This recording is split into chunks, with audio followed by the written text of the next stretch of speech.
Nuestra compañera va a dirigir la discusión y yo me voy a permitir leer las breves biografías de los participantes. Susanne Lange. Nació en Berlín, estudió literatura comparada en Múnich y en París, y vive actualmente entre Barcelona y Berlín. Se dedicó a la enseñanza en la Universidad Alemana de Tübingen y en la Universidad de los Andes en Bogotá, Colombia. Desde 1992 es traductora literaria autónoma, especialmente de obras de la literatura española e hispanoamericana al alemán, labor que le ha reportado diversos premios. También da clases de traducción en Alemania y en Suiza. En 2010 asumió como profesora visitante la cátedra de poesía Aus Wilhelm von Schlegel en la Freie Universität de Berlín. Es coeditora de una antología alemana en 4 tomos de la poesía de habla española que se publicó en 2022.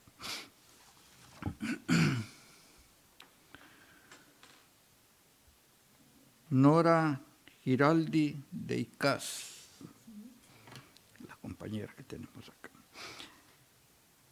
Doctora en Letras de la Universidad de la Sorbona. Catedrática de Literatura de América Latina de la Universidad de Lille. Profesora emérita de la misma desde 2014. Es académica correspondiente en Francia de la Academia Nacional de Letras del Uruguay. Especialista de las literaturas del Río de la Plata, dirigió programas de investigación sobre las relaciones interculturales establecidas por escritores que emigraron de Europa a América y viceversa, y sobre representaciones literarias de las lenguas del exilio. Entre las obras críticas que ha publicado se cuentan El escritor y el intelectual entre dos mundos, Homenaje internacional a Fernando Ainsa, Lugares y figuras del desplazamiento, Glossaire de mobilité culturelle, y actualmente en prensa El Árbol, poesía, antología bilingüe de la poesía de Saúl Ibargoyen Islas.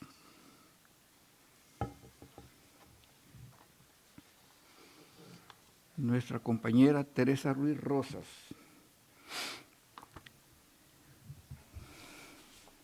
Bueno, es la única que puso cuando nació, en 1956.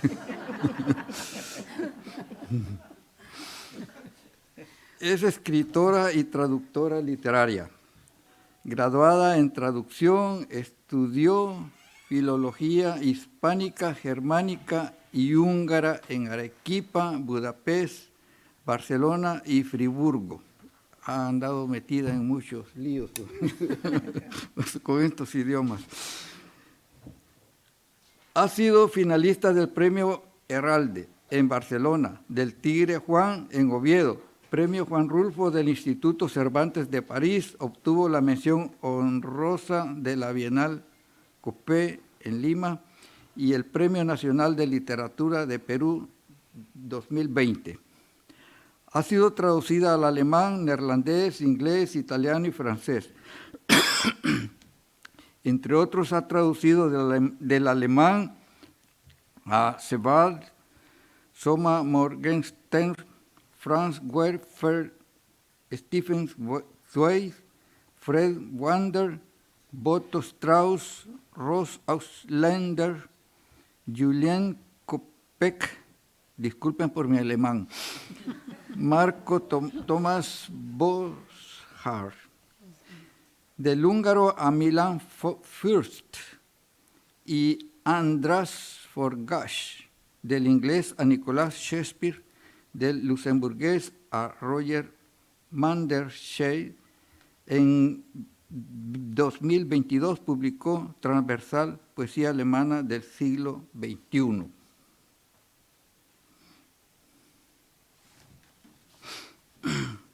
Tenemos aquí a nuestro compañero Odi González. Nació en Cusco. Poeta, traductor, estudioso de la tradición quechua y profesor universitario en Perú y Estados Unidos. Desde el año 2008 es profesor de Lengua y Cultura Quechua, Antropología Lingüística Andina y Categorías Culturales Andinas y Traducción Intercultural en New York University. En términos de investigación, cabe destacar sus libros Elegía Apu Inca, Atahualpaman, primer documento de la resistencia inca, Quechua Spanish English Trilingual Dictionary. En 1992 mereció el Premio Nacional de Poesía César Vallejo y el Premio de Poesía de la Universidad Nacional Mayor San Marcos de Lima. Entre sus libros de poesía más recientes se encuentran Avenida Sol Greenwich, Village y Ciudad Coral. Y por último voy a presentar a nuestra... Creo que no hay necesidad. No necesitas. No, bueno, pues tú te presentas. Muchísimas gracias. Un aplauso para nuestros participantes. Y les presento a nuestra coordinadora de mesa, Tatiana Alvarado Teodorín. Muchas gracias. Bueno, gracias, señor presidente, director de la Academia Hondureña de la Lengua, y gracias a todos ustedes por estar presente. Tengo a mi cargo la coordinación de esta mesa y simplemente hacer establecer, digamos, un marco para nuestra mesa, porque quienes tienen la palabra son nuestros ponentes, ¿no? El título que marca nuestro panel sugiere tres ideas que encierran en sí cierta complejidad: diálogo, mestizaje, traducción. Por lo que sabemos de diálogo, por ejemplo, es herencia de una palabra y un concepto griegos que han trascendido tiempo y espacio, y su sentido se transformó para instaurarse en nuestra lengua. La palabra diálogo aparece en castellano a mediados del siglo XV con un regreso a lo clásico, a la par que una restricción de su campo semántico con respecto a su lengua de origen. Estaba relacionado tanto con coloquium como con dialéctica, y dentro de este campo semántico el término coloquio era un cultismo en el siglo XV. Más adelante, durante los siglos de oro, el diálogo se entendió también como conversación y debate. El diccionario de autoridades exponía una definición muy semejante para diálogo e interlocución, y según Juan Antonio González Iglesias, interlocución sería un calco semántico de diálogo, ¿no? Como se puede entender, los hilos de nuestro bordado lingüístico empiezan ya a ser polícromos o multicolores si se prefiere. El concepto de mestizo y de mestizaje, sobre el que se ha estado hablando mucho en este congreso, bueno, ha conocido una historia y un proceso de incorporación distinto en nuestra lengua. No voy a extenderme al respecto. Decir quizás simplemente que se ha empleado sobre todo con el transcurrir del tiempo en el campo de la sociología, aprovechado en el campo político para hacer de cierto tipo de individuos fruto de dos culturas distintas, no tanto el ejemplo de fusión de ambas como el ejemplo de no pertenencia a ninguna. No tanto el ejemplo de lo que resulta de la suma, sino de lo que resulta de la resta. En el empleo de este término en el terreno lingüístico podríamos considerar lo que Jacques Rousset decía sobre la obra de Alejo Carpentier: el mestizaje cultural se condensa en la lengua. Así entendido, las lenguas son fruto del mestizaje y es el mestizaje el que las nutre y enriquece. Y en lo que a la traducción se refiere, y remontándonos a fechas tempranas en las que contamos con observaciones ilustrativas sobre esta labor, Valentín García Yedra aclaró en su día que Cicerón, por ejemplo, no puede considerarse como un preceptor de la traducción, y no vamos a emplear sus palabras en esta línea preceptista, sino incorporarlas en nuestra reflexión en torno al mestizaje lingüístico. Cicerón exponía en su De Optimo Genere Oratorum sobre el tratamiento que hizo de textos griegos, decía, cito en castellano, vertí los discursos más famosos y opuestos entre sí de los dos oradores áticos más elocuentes, Esquines y Demóstenes, pero no los vertí como intérprete, sino como orador, con las mismas ideas y con sus formas a modo de figuras, pero con palabras acomodadas a nuestro uso. No me pareció necesario volver palabra por palabra, pero conservé todo su estilo y su fuerza. En su De Finibus afirma además, pienso que se nos debe permitir usar una palabra griega si alguna vez no disponemos de su equivalente latina. En este sentido también dicta Horacio cuando dice si es necesario mostrar las cosas oscuras por medio de símbolos nuevos y crear palabras que no oyeron los fajados cetegos, habrá y se dará licencia para usarlas con la debida cautela. Además, las nuevas palabras y las recién acuñadas tendrán crédito si dimanan de fuente griega. De ahí quizás otra vez insistir que podamos hablar de un bordado polícromo o multicolor.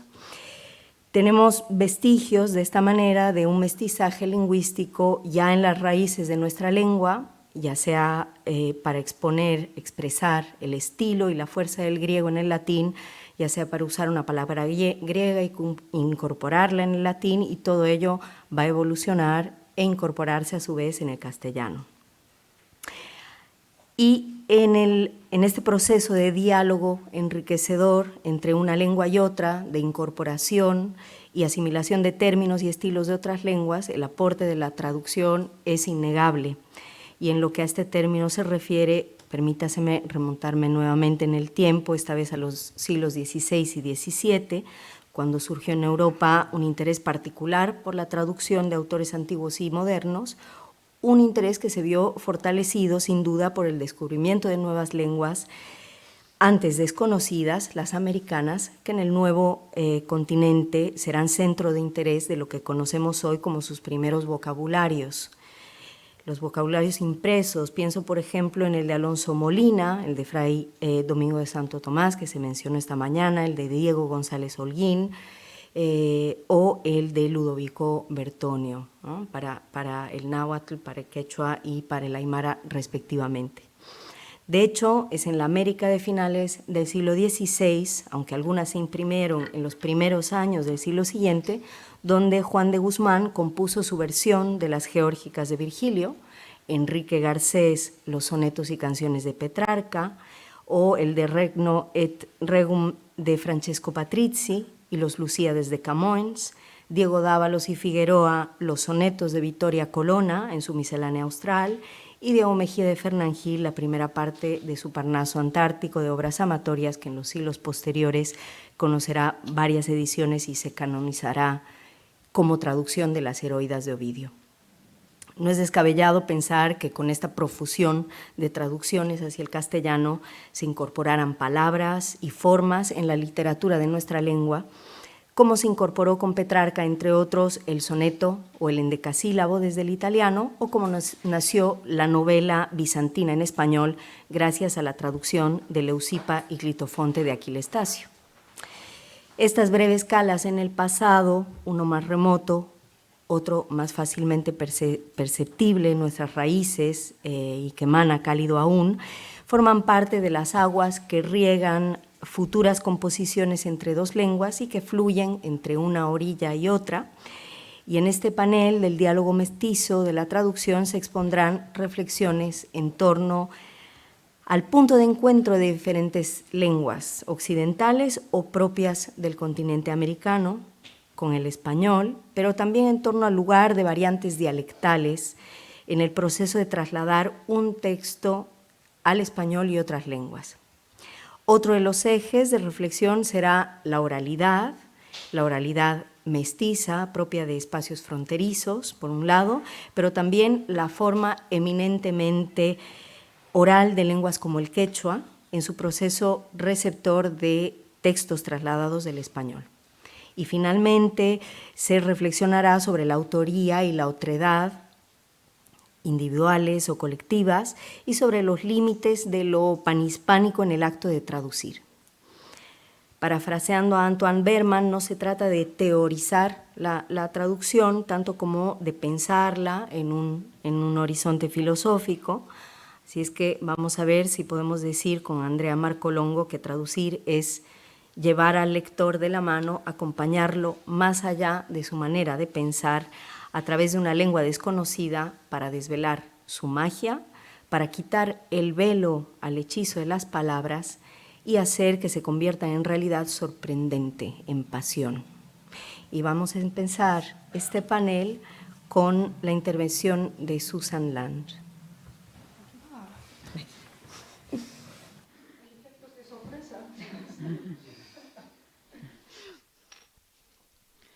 Bueno, yo voy a hablar sobre la biología y la traducción. Y llamo a esta intervención maduración posterior. Bueno, la biología nos enseña que algunas frutas siguen madurando después de la cosecha. Si buscamos el verbo madurar en el diccionario alemán de Johann Christoph Adelung de 1801, leemos alcanzar la perfección a través del tiempo. Me parece que este proceso de maduración puede observarse también en los libros. En el caso de las obras clásicas, por ejemplo, no se trata de frutas que hayan madurado hace ya tiempo, pues la siguiente etapa sería la transición a la podredumbre, sino de libros que se encuentran en un viaje sin fin hacia la perfección, es decir, en un proceso interminable de maduración posterior. Y una de las enzimas que desencadena e impulsa este metabolismo, esta maduración posterior, es la traducción. ¿Cuántas veces hemos tenido en la mano un kiwi duro que parece más un hueso que una fruta? Los neozelandeses entendidos lo hacen madurar abriéndole pequeños agujeros. Estas grietas apenas perceptibles en la superficie permiten la penetración de cuerpos extraños, que en el interior de la fruta ponen en marcha un proceso que estimula la maduración. En cuanto a la literatura, se puede decir que en las obras clásicas esas grietas finas son inherentes. A través de ellas, sin embargo, no entran bacterias putrefactivas, cuyo objetivo sería la descomposición, sino enzimas lingüísticas que estimulan y garantizan la vitalidad permanente del organismo. Un estimulante poderoso sería la traducción. Al introducir el cuerpo extraño de otra lengua en la obra, nuevos procesos orgánicos se ponen en marcha. En mi opinión, un clásico solo puede vivir de generación en generación si experimenta este tipo de metabolismo.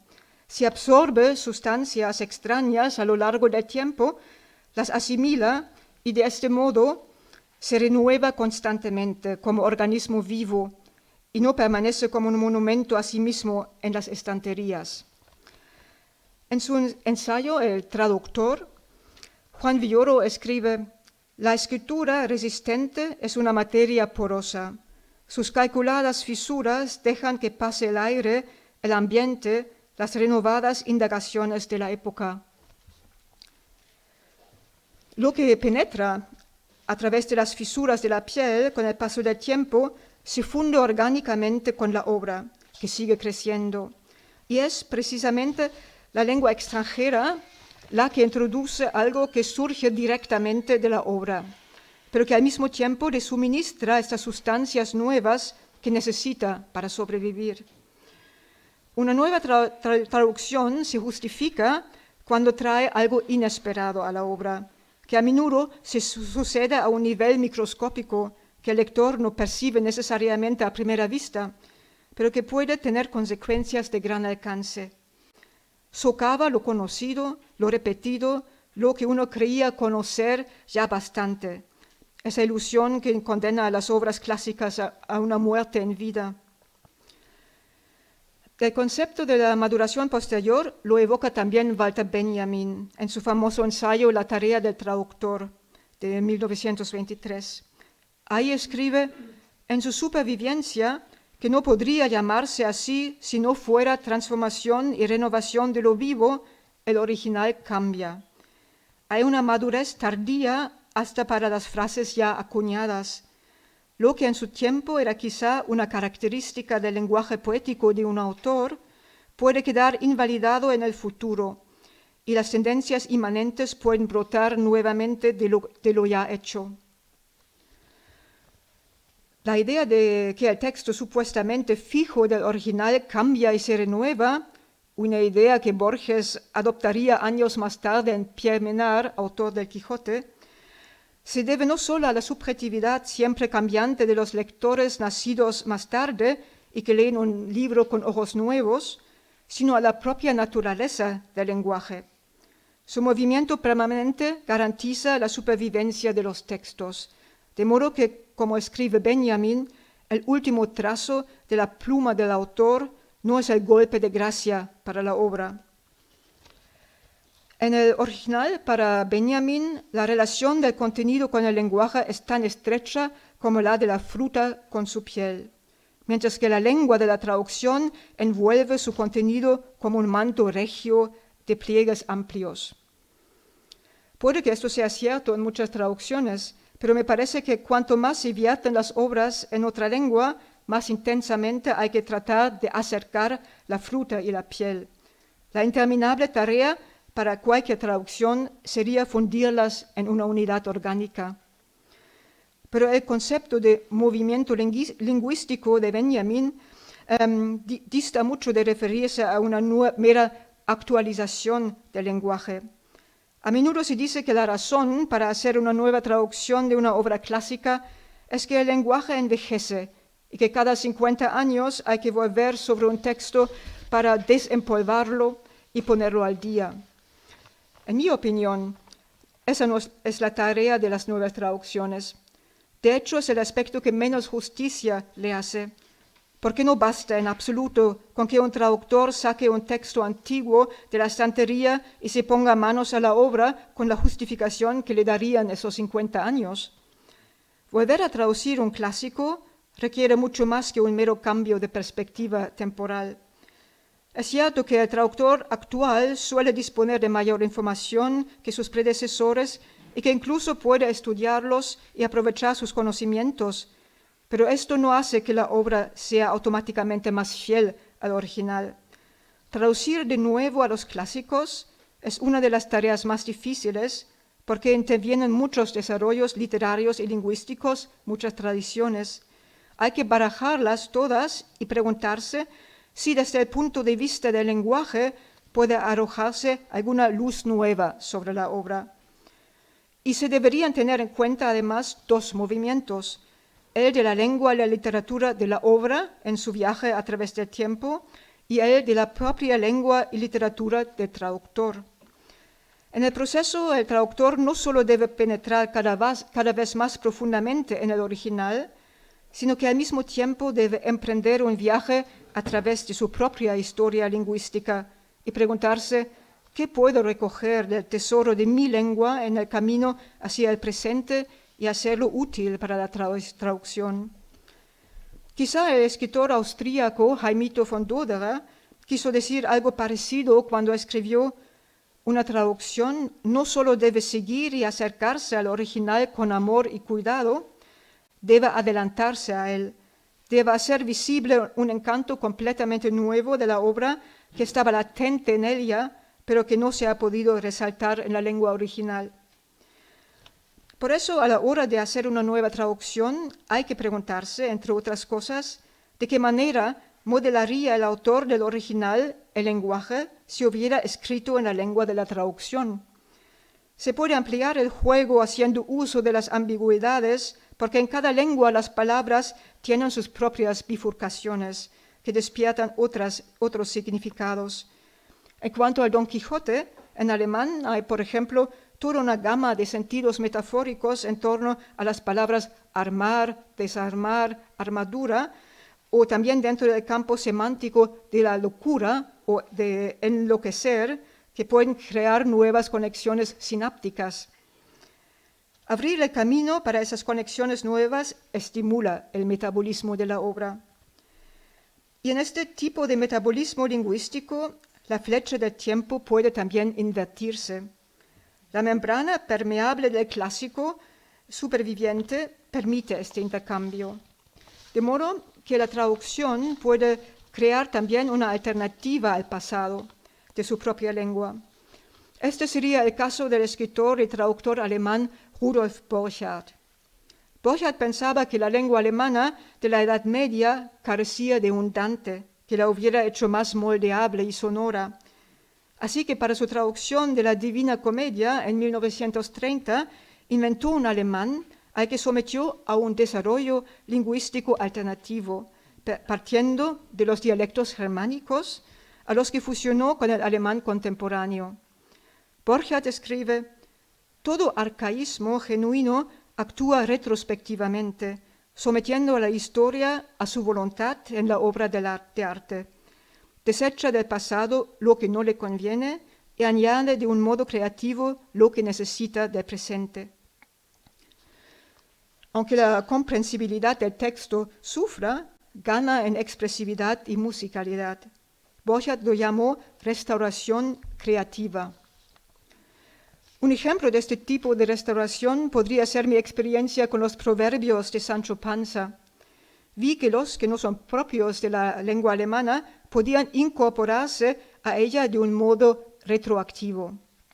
Así que en mi traducción de Quijote pude inventarme proverbios que suenan como si siempre hubieran existido, pero que están inventados siguiendo la forma característica de los proverbios en alemán. Cuanto más se profundice lingüísticamente en el texto original, más posibilidades tendrá el lector de buscarse diferentes caminos a través del texto. Y la traducción de una obra solo tendrá futuro si se dejan abiertos para el lector tantos caminos como sea posible. De modo que no se trata solamente de descubrir nuevos aspectos a través de la lengua, sino de restituirle a la obra sus posibilidades inherentes y enriquecerlas con las posibilidades inherentes en la lengua de la traducción. Como dije al principio, la maduración posterior de la fruta provoca cambios bioquímicos. Absorbe el gas etileno y fomenta la maduración de la fruta, que luego vuelve a liberar el gas para ejercer el mismo efecto estimulante en otras frutas. Y es de esta manera, según creo, que las nuevas traducciones pueden ejercer un efecto estimulante sobre los lectores y la literatura de hoy. No importa hace cuántos siglos haga que han sido escritos, porque como dice Nietzsche en Humano demasiado humano, lo que distingue a las cabezas verdaderamente originales no es ser los primeros en ver algo nuevo, sino ver lo viejo, lo conocido desde antaño, lo visto una y otra vez por todos como algo nuevo. Muchas gracias.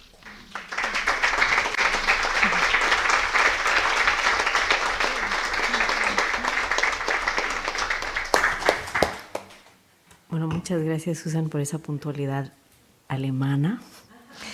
Y ahora vamos a seguir igual de puntuales con Nora. Yo no soy alemana. Con Nora Girardi. Gracias, Nora. Bueno, muchas gracias. Bueno, yo voy a presentar 3 puntos. A ver, no es esto, no corresponde. Bueno, a ver si puedo marcar los 3 puntos. Pero bueno, no sé. Estos son los 3 puntos. Voy a hablar rápidamente del mestizaje, aunque es el tema central de este congreso, y agradezco muchísimo que me hayan invitado a participar.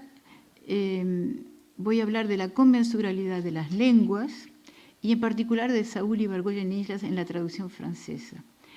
El mestizaje, lo hemos dicho y creo que vamos a repetirnos, es un diálogo ya en sí mismo, un diálogo entre la lengua de Castilla y la de una cantidad de otras comunidades, en particular las originarias. Ah, ¿no se oye bien? ¿Sí? ¿Sí? Bueno, esos 3 puntos más o menos es lo que voy a recorrer. Y decía que el diálogo entonces mestizo comienza con el diálogo de la lengua de Castilla, en particular con las de las comunidades y las lenguas originarias de América. Y la noción de mestizaje, lo sabemos, va de la biología, la antropología, a las artes, pasando por la industria. Es un término que se confunde muy a menudo con la idea de mezcla y de diversidad, también con pluralidad y combinaciones, con componentes de diferentes especies y géneros, pero en realidad es siempre un proyecto inacabado. Me parece que es una palabra clave para entender el mestizaje. Laplantine y Nuss, 2 estudiosos franceses que publicaron un diccionario de mestizajes en el 2001, dan cuenta justamente de la dificultad de definir el término mestizaje, y en particular el mestizaje cultural, como resultado de una simple hibridación, de una combinación o encuentro que queda fijado en el tiempo o en el espacio. El mestizaje corresponde siempre a una realidad en movimiento, inacabada. Para hablar en particular de la escritura y en la traducción, la noción de diálogo mestizo alude pues a componentes que intercambian sin perder cada uno de ellos su entidad y su identidad.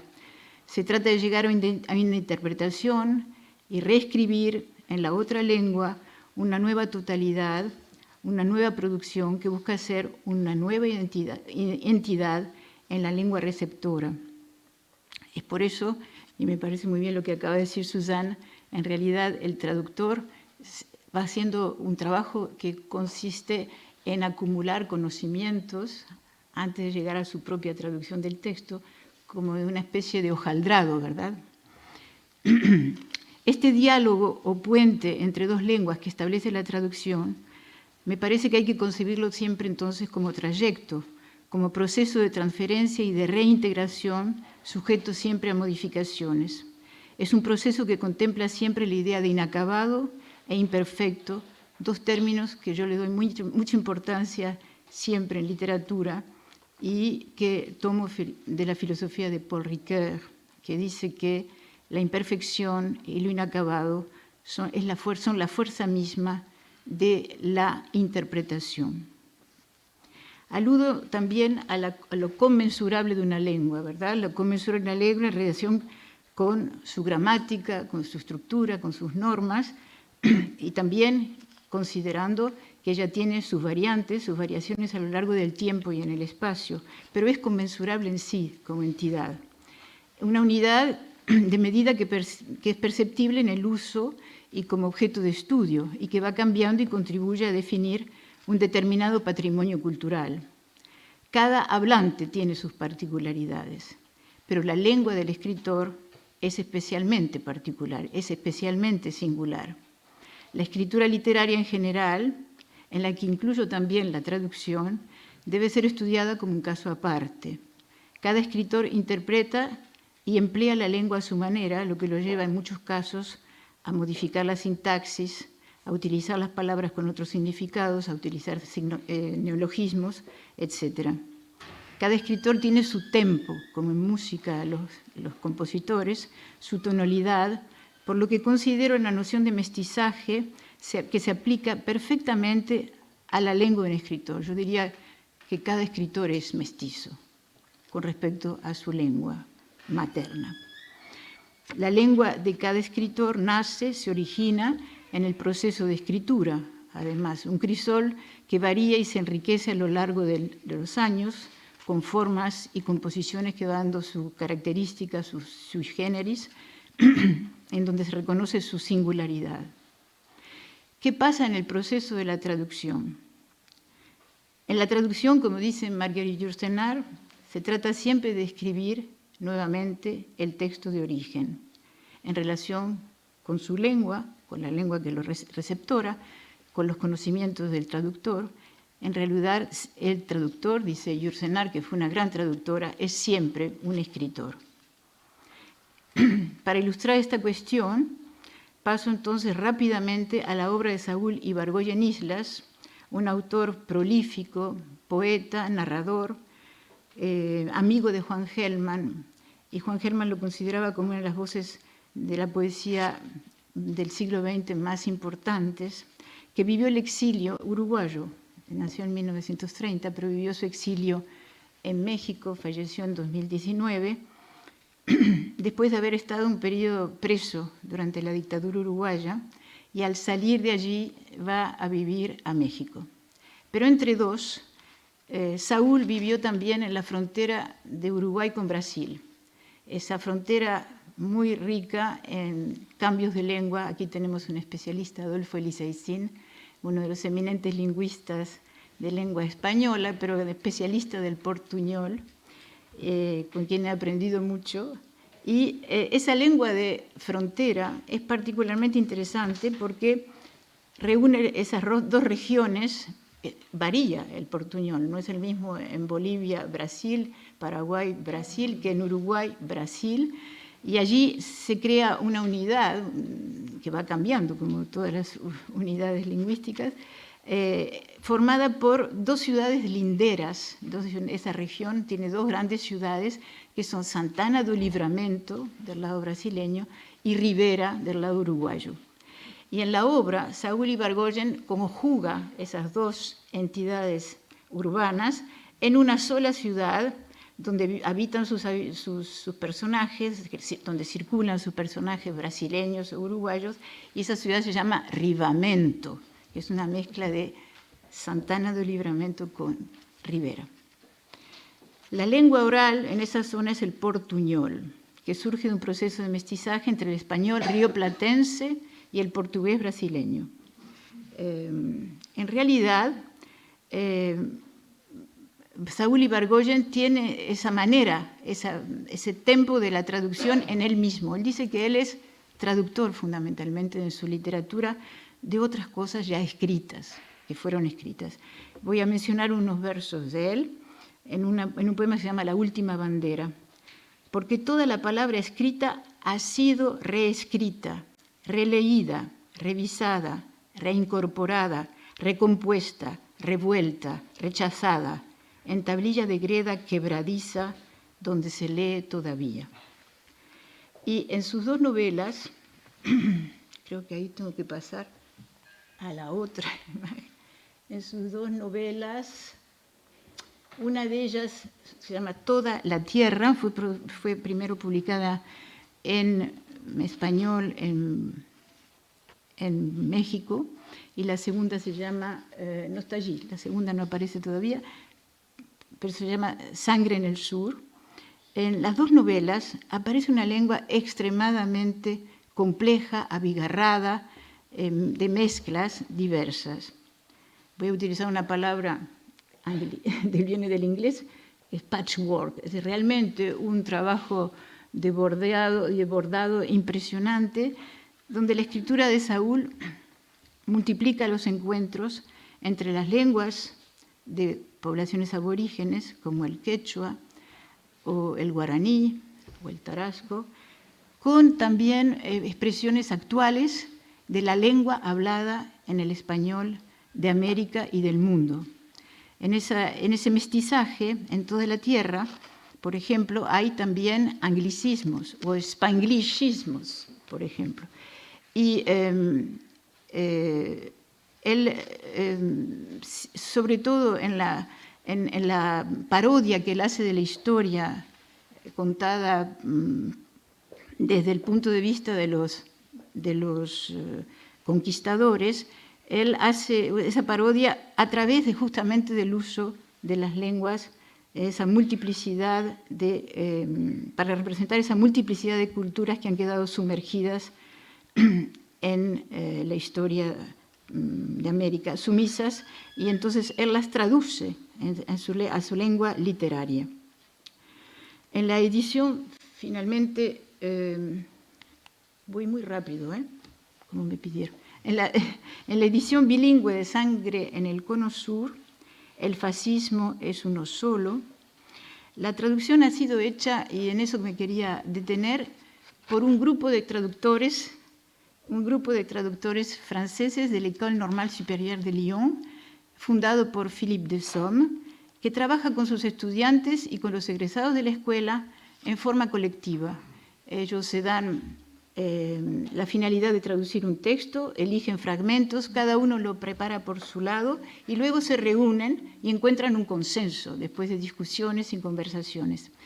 Lo que yo les presento allí es un ejemplo de la traducción extremadamente difícil del texto de Saúl, que cuenta con la voz de un narrador, una persona que tiene muy poca cultura, muy poca erudición escolástica o universitaria y que habla con palabras del español vulgar, incluso grosero en cierta forma, y tiene que traducirle a un periodista que lo entrevista lo que él vivió en la frontera de Santana del Livramento y Rivera en el momento de la dictadura, cuando lo persiguieron, lo torturaron, lo maltrataron como a muchas otras personas. Y él dice allí: así que usted quiere que yo revuelva la caca con el palillo, es una mierda vieja, ¿a quién le importa? Capaz que ni el olor le queda. Bueno, esa mierda vieja es justamente esa época tan dolorosa para el Uruguay. Y hay allí una cantidad de palabras como esa gente nice, que es la peor, hipocritones, que van a la misa o al psicólogo y luego quieren que se reprima a los nacos, a esos desgraciados, ¿no? Que les echen de la ciudad o hasta ahí nomás, no demasiado lejos, no sea que haya que usarlos para algo, hacer chambear a salario mínimo o para cargarlos a votar, por ejemplo. Esa lengua entonces fue traducida, la dificultad estribó justamente en tener que captar la multiplicidad, la riqueza de ese texto muy complejo para el traductor, extraño, y al mismo tiempo darle a la lengua francesa todas esas tonalidades. El trabajo que realizaron en el taller de l'École Normale Supérieure lleva todos esos matices, lleva a la producción de un texto extremadamente fructífero e interesante a leer en francés. Voy a la conclusión.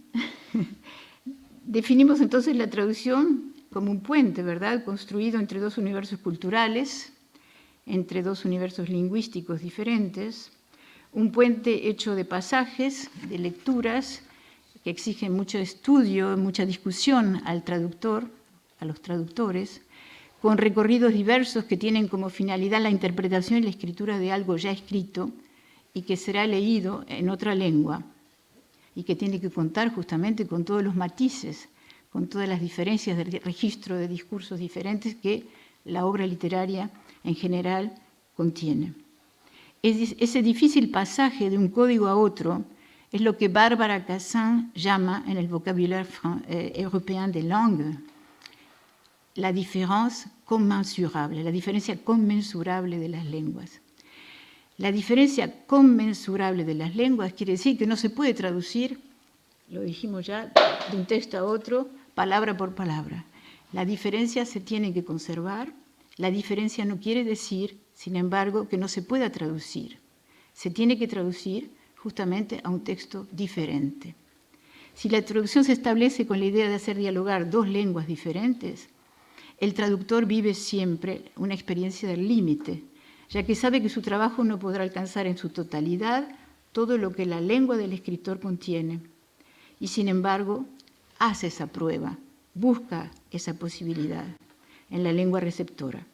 Por eso, Barbara Cassin considera que la actividad de traducir y sus resultados son o contienen, implican un movimiento intranquilo constante que lo define, así como el carácter que ya señalé de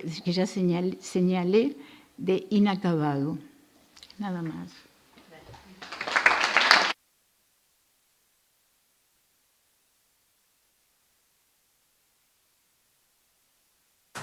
Bueno, vamos a poder profundizar sin duda en este aspecto en el que se ha insistido, ¿no? Del escribir una y otra vez, escribir de nuevo individual o colectivamente. Y ahora damos la palabra a Teresa Ruiz Rosas, por favor. Hola, ¿se escucha? Sí. Buenas tardes. Quiero agradecer mucho a la Real Academia Española de la Lengua, a las otras academias y al Instituto Cervantes por esta invitación y a ustedes por su presencia. Umberto Eco, el semiólogo y novelista italiano, dijo alguna vez que la traducción es el lenguaje de Europa, y no le faltaba razón. Lo que pueda entenderse como cultura literaria europea es impensable sin la traducción. Es la lengua del traductor, con su impronta, la que pasa a formar parte del imaginario literario europeo, pues cada traductor, por muy invisible que deba ser, tiene un estilo propio, en tanto posee un modo propio de entender una obra literaria e interpretarla en el proceso de trasladarla a su lengua materna, ¿no? Nora Giraldi acaba de explayarse también sobre esto. En esa lengua específica, es esa lengua específica la que a su vez enriquece la lengua materna del lector, con giros, frases hechas, guiños sintácticos. Se fragua así un peculiar mestizaje lingüístico, literario y cultural que permite hablar de lo europeo en medio de una saludable y feliz gama de incontables diferencias. España es el país con mayor tradición traductora del mundo hispanohablante y esa riqueza idiomática, fruto de las traducciones, se proyecta a sí mismo a la gran comunidad de hispanohablantes no españoles, a la cual facilita un acceso válido a tan enriquecedor mestizaje. El lector hispanoamericano sin duda disfrutará de ese festín, pero habrá más de una ocasión en que le cueste un tanto entablar el maravilloso diálogo entre lector y obra que genera una creación literaria de calidad, pues paradójicamente se sentirá algo distante o ajeno a una serie de expresiones que se le presentan en su propia lengua materna.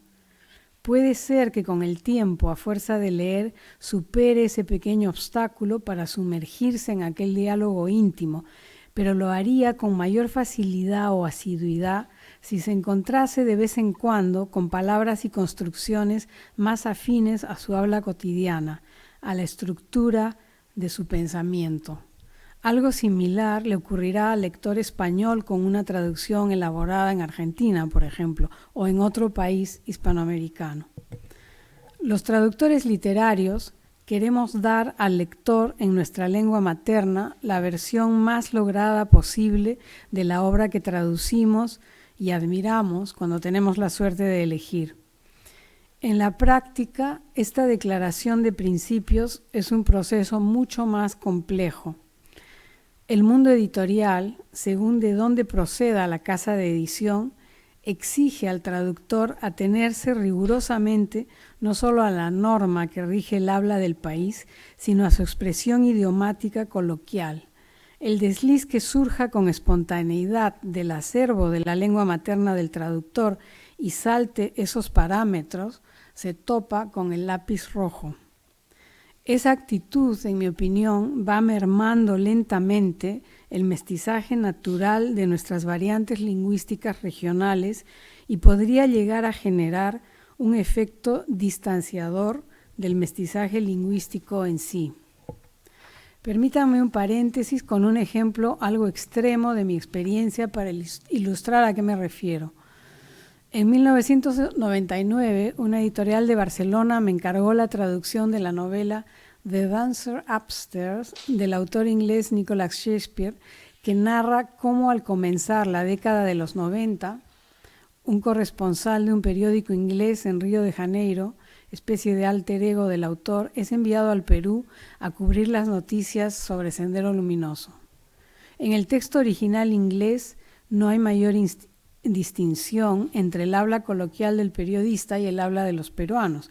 No puede haberla en términos de variantes regionales. Al traducir, consideré obvio hacer hablar como peruanos a los peruanos y al periodista londinense como español, que es como suelen hacerlo los británicos. Entendí que por eso se me había elegido para tal encargo. Cuando recibí el ejemplar impreso de Pasos de baile, título que conservó John Malkovich en la adaptación cinematográfica que dirigió con Javier Bardem en el papel principal, y abrí al azar la página 191, leí: los soldados se situaron a lo largo de ambas naves, apuntando sus armas a los 20 hombres y mujeres mientras les ordenaban que se arrodillaran. «Palomino Cordero», exclamaron. «¿Cuál de vosotros es Palomino Cordero?» No solo mis compatriotas, cualquier lector informado sabe que unos soldados peruanos jamás dirían «¿Cuál de vosotros es Palomino Cordero?», sino «¿Quién de ustedes es Palomino Cordero?». Pensé que se trataba de una lamentable errata, pero 13 líneas más abajo decía: sacaron a todos los hombres a la calle, dejando a otros soldados a cargo de las mujeres. «Cantad», chillaron, «todas, cantad». Algo impensable en ese contexto. El vosotros en el español peruano solo aparece en situaciones en que emula el uso peninsular con un resultado forzado. Aquí los soldados en cuestión dirían: canten, todas, canten. Carajo, seguramente. Recordé que en mi infancia arequipeña las únicas personas que usaban el vosotros eran las monjas y los curas españoles.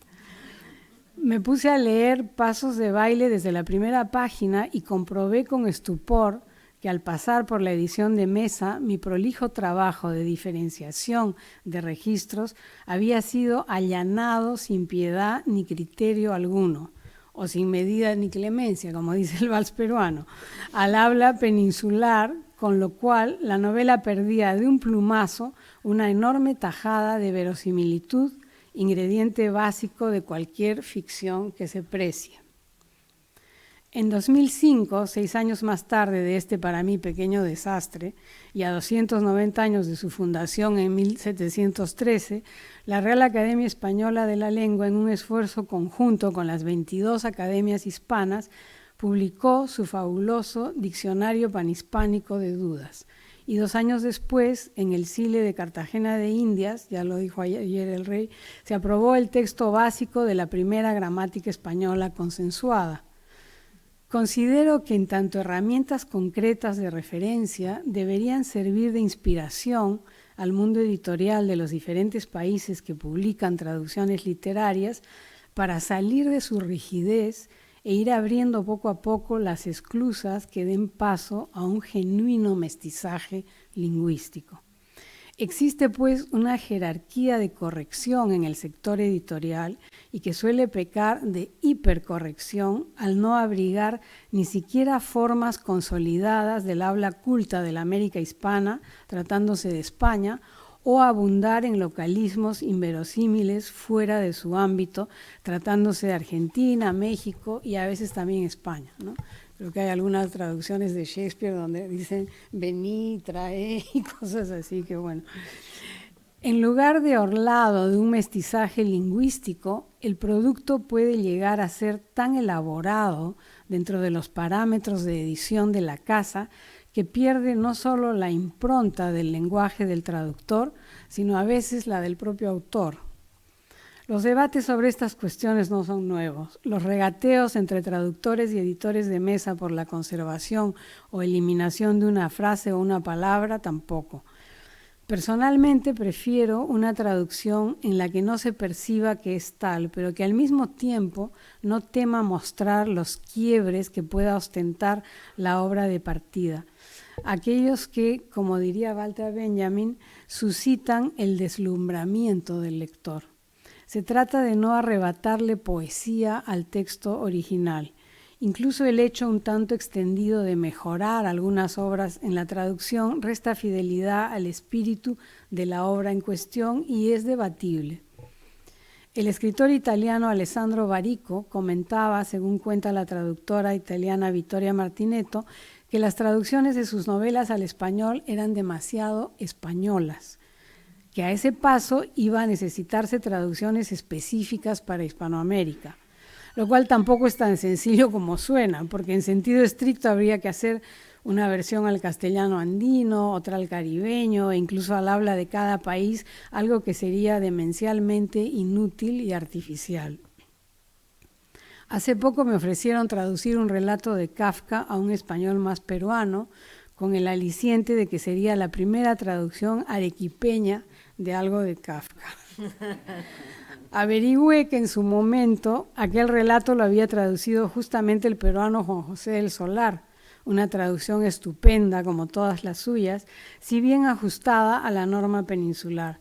Aún así me pareció que no había necesidad de traducirlo de nuevo, pese a que cada versión aporta algo y que suele decirse que las traducciones tienen fecha de caducidad, aspecto también importante para la discusión sobre el cual Susanne Lange ha reflexionado aquí con gran acierto. En conclusión, al abogar por una mayor apertura a nuestra gran lengua panhispánica, el arte y el reto, con seguridad nada fáciles, consistirán en alcanzar un término medio de sutil dosificación a la medida específica de cada obra que impedirá que las traducciones se circunscriban a un ámbito lingüístico, sea peninsular, argentino, mexicano, del país que fuere, que podría reducirse drásticamente y de hecho despertar la necesidad real de otras traducciones para el resto de países de la América hispana o España, dado el caso. Se trata en definitiva de que el texto traducido, aquel producto de lo más cerca que podemos estar de la transmigración de almas, como sostiene Juan Villoro, llegue al alma de la gran comunidad hispanohablante. Y antes de que el otro mestizaje galopante con los omnipresentes anglicismos acabe por deshispanizarnos. Muchas gracias.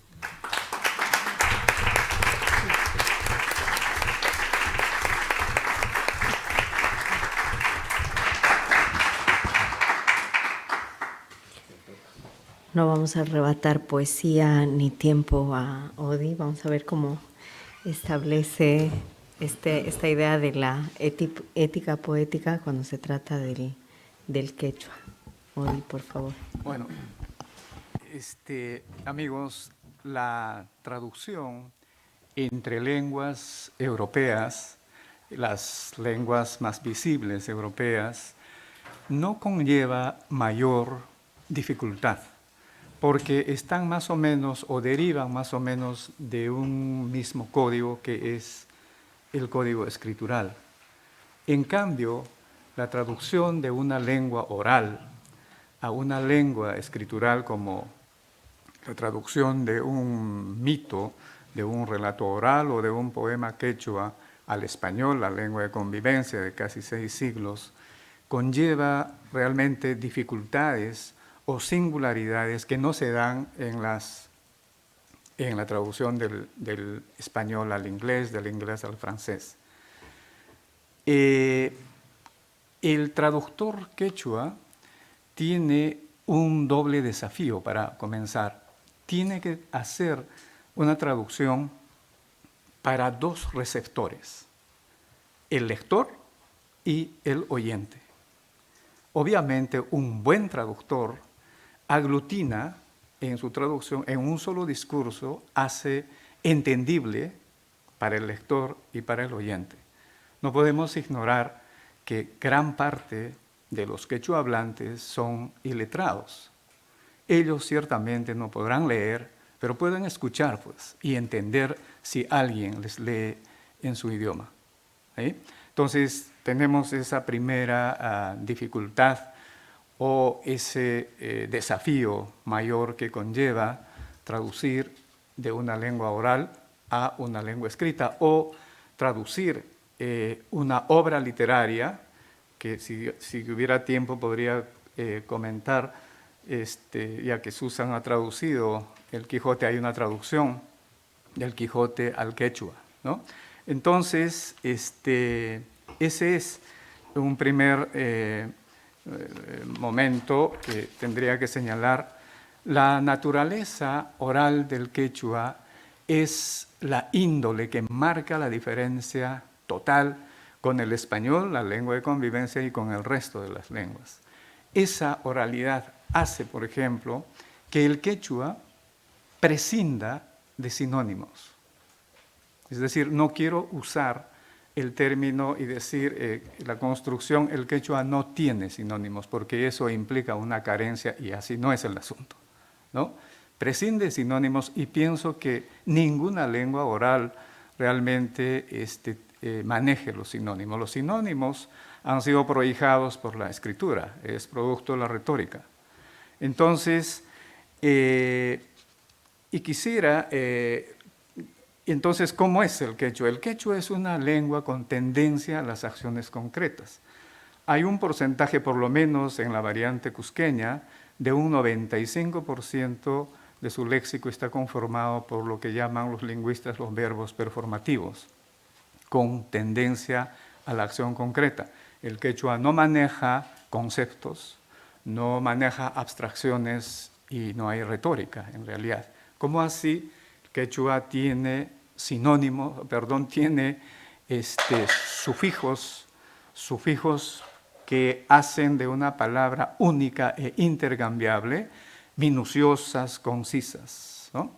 Entonces, y quisiera darles solo un ejemplo de esto que estoy diciendo de los sinónimos. Para el acto de mascar la hoja de coca, el lenguaje quechua ha conferido, amigos, 4 verbos para la misma acción, lo cual indica cuán importante es la sagrada hoja de coca para el mundo andino. El primer verbo es jalpay. Jalpay indica, refiere la acción de masticar la hoja de coca en el descanso del trabajo cotidiano. Deriva de jalpa, que significa descanso. Muy bien, tenemos un segundo verbo que es el verbo picchay. Picchay también refiere la misma acción de masticar la hoja de coca, pero utilizada solo en los rituales, en los ceremoniales. Y nadie lo confunde, ni siquiera los niños confunden. Entonces, hasta aquí tenemos un verbo que pertenece al nivel cotidiano del habla, y el otro verbo, el segundo verbo, pertenece a la instancia ritual del lenguaje quechua. Hay un tercer verbo, aculli, que refiere también la misma acción de masticar la hoja de coca. Se cree que no es, además no hay un rastreo, no es quechua. Dicen que podría ser proto-quechua, proto-aymara, o acaso derive todavía de una lengua ancestral como el puquina. El hecho es que incide, el hecho es que ha sobrevivido quechuizado, eso es lo que quiero decir, ha sobrevivido quechuizado y incide sobre el carácter medicinal de la hoja de coca al ser masticada. Y en último verbo, que es chajchay. Chajchay proviene de la onomatopea. Para el oído andino, la acción de masticar la hoja de coca suena chaj, chaj, chaj. Entonces, fíjense, tenemos 4 verbos que no podemos llamar sinónimos, pues definitivamente no, ¿no? Entonces, otra cosa que me gustaría señalar es que verbos como tener, por ejemplo, el quechua, el verbo quechua en realidad emerge solo en el verbo tener, emerge en el quechua solo en la traducción. Es decir, no existe el verbo tener separado del ser, lo que quiero decir. Y es lógico, en realidad solo, amigos, el ser es el que puede tener. O sea, el tener no puede existir sin el ser. El tener es inviable sin el ser. Sin embargo, en el español tenemos tener y ser sin ningún vínculo. En el inglés, to have, to be, no hay absolutamente ningún vínculo. Y esto obedece al advenimiento del dinero y de los conceptos de riqueza y propiedad privada. Es decir, el tener absolutamente separado del ser.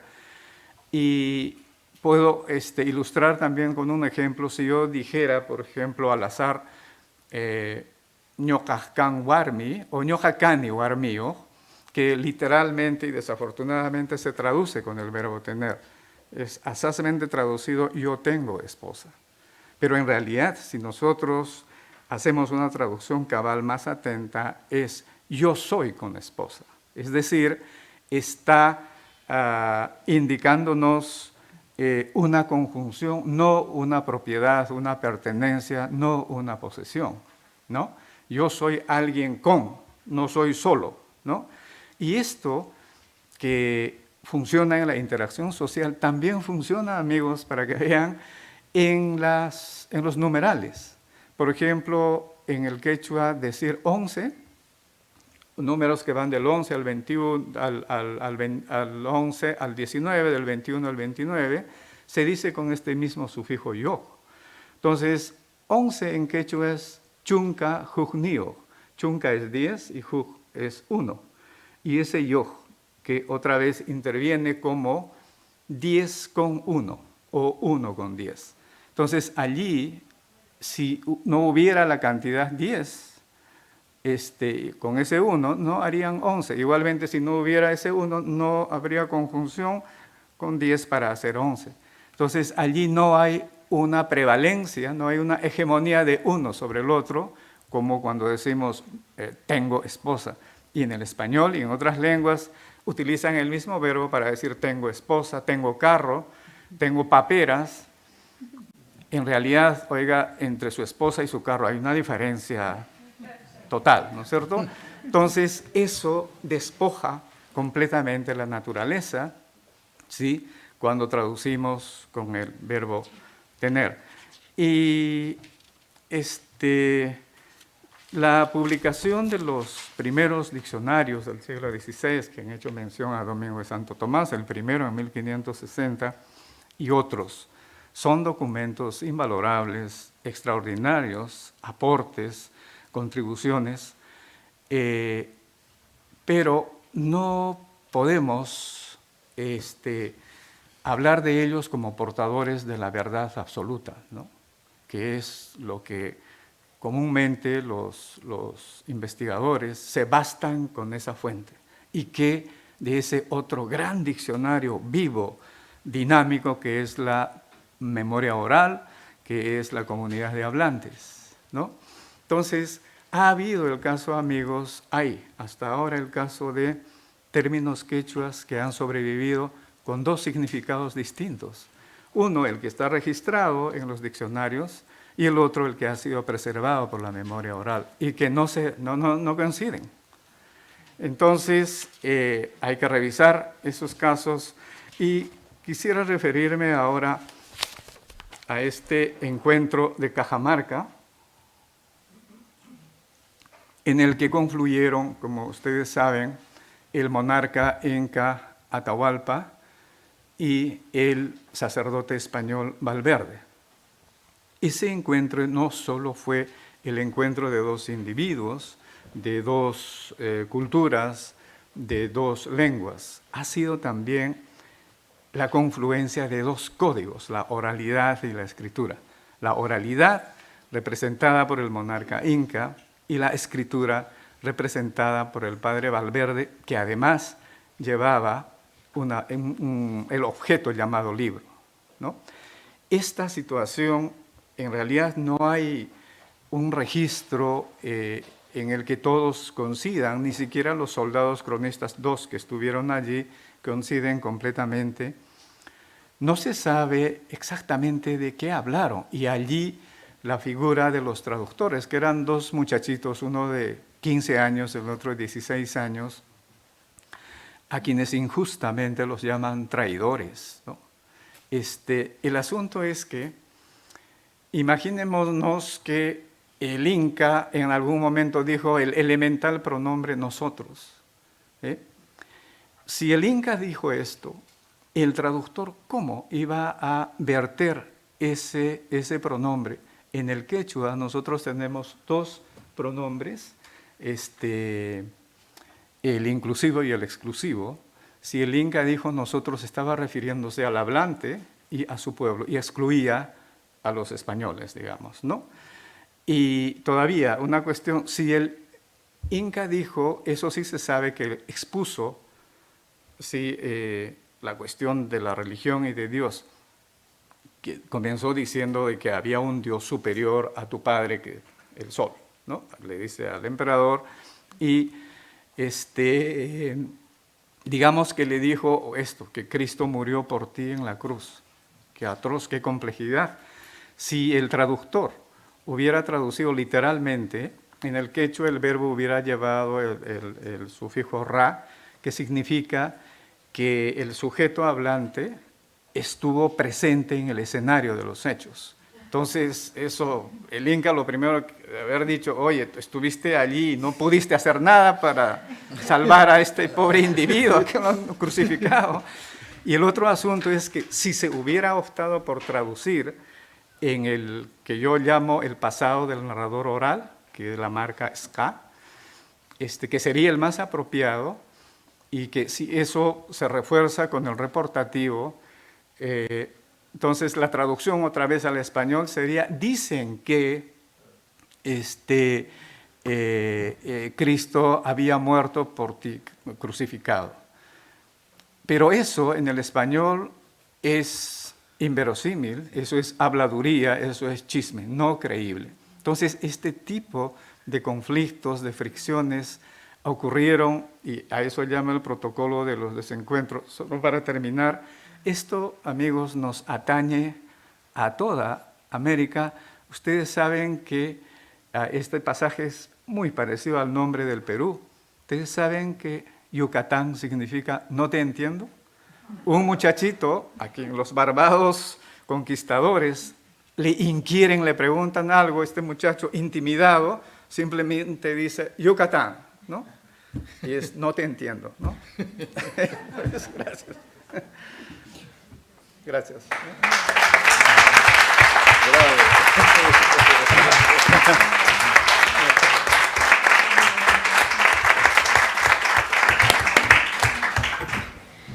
Bueno, sí, desafortunadamente no tenemos espacio para el diálogo y para hacer confluir una serie de ideas que han surgido aquí, y lo siento muchísimo, pero ya me están haciendo señas de corte radical. Abordarlos. Pero sí, los invito a atacar a los ponentes a la salida para luego dar paso a la siguiente mesa. Gracias por estar con nosotros.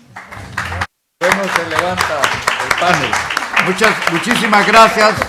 Espero que haya sido provechoso para todos.